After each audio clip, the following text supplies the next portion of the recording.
ওয়ালাইকুম, কেমন আছেন সবাই? আশা করি ভালো আছেন। আমিও আপনাদের দোয়া এবং আল্লাহর অশেষ রহমতে আলহামদুলিল্লাহ ভালো আছি। তো আমি আমার ছাদ বাগান থেকে কয়েক ধরনের শাক আমি তুলে আনছি। এখানে কলমি শাক আছে, তারপর হচ্ছে যে আলু পাতা আছে, আর আছে পুঁই শাক। এখানে আছে পুঁই শাক। তো আমি এর মধ্যে আবার আরেকটা পাতা আছে, এটা হচ্ছে কলাকুচি পাতা।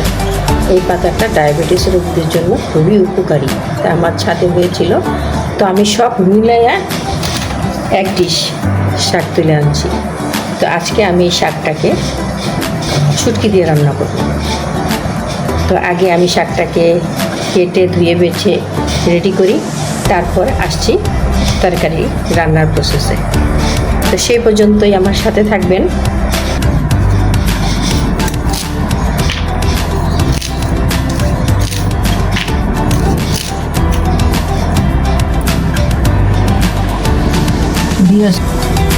এটা কিন্তু গাছ আলুর পাতা।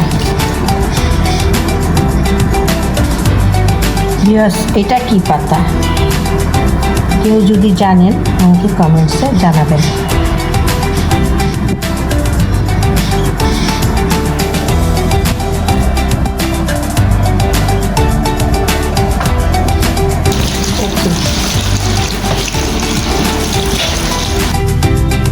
রান্না করতে আমার যা যা লাগছে: শুটকি, রসুন কাটা, পেঁয়াজ, মরিচ কাটা, পেঁয়াজ কাটা, আর হচ্ছে আদা রসুন বাটা, ধনিয়া, মরিচের গুঁড়া, হলুদ এবং লবণ। তার সাথে লাগছে তেল। তো আমরা রান্নার প্রসেসে চলে যাই। আমি রান্না করার জন্য চুলায় একটা পাত্র বসাই দিচ্ছি। এখন চুলাটা ধরাই দিচ্ছি। প্রথমে আমি তেল দিয়ে দিতেছি। তেলটা গরম হয়ে গেছে। আমি এখন এর সাথে সব একসাথে করা তেলের মধ্যে ঢেলে দিব।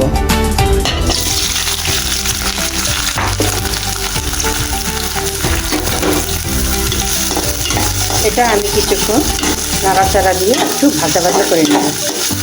একটু ভেজে নেওয়ার পর আমি এর মধ্যে মশলা অ্যাড করে দিব। তো এটা একটু ভাজা ভাজা হতে থাক, তখন আমি মশলাটা রেডি করে নিই। এখানে আমার হলুদ গুঁড়ি, মরিচের গুঁড়ি, ধনিয়ার গুঁড়ি আর আদা রসুন বাটা, স্বাদ মতো লবণ। এখন এটাকে আমি পানি দিয়ে মিক্স করে নেব। তো এটা আমার ভাজা হয়ে গেছে। এর মধ্যে আমি মশলাটা অ্যাড করে দেব।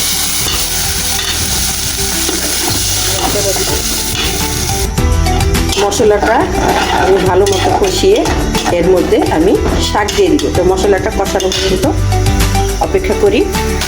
যেহেতু আমার মশলাটা কষানো হয়ে গেছে, এখন এর মধ্যে আমি শাকটা দিয়ে দিব।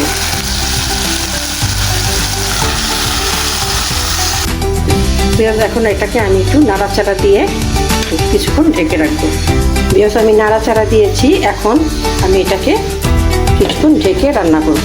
তো ফিরে আসছি কিছুক্ষণ পর। আমি আর একটু নাড়াচাড়া দিয়ে দিই।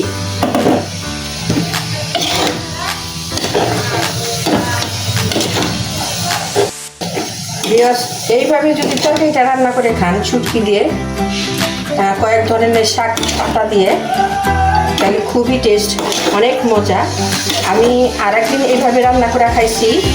তো আরেকদিন এভাবে যে রান্না করে খাইছি, খুবই মজা হয়েছে। সেজন্য আজকে আবার বলি, তাহলে আমার ভিউয়ারদের সাথে কেন আমি এটা শেয়ার করি না।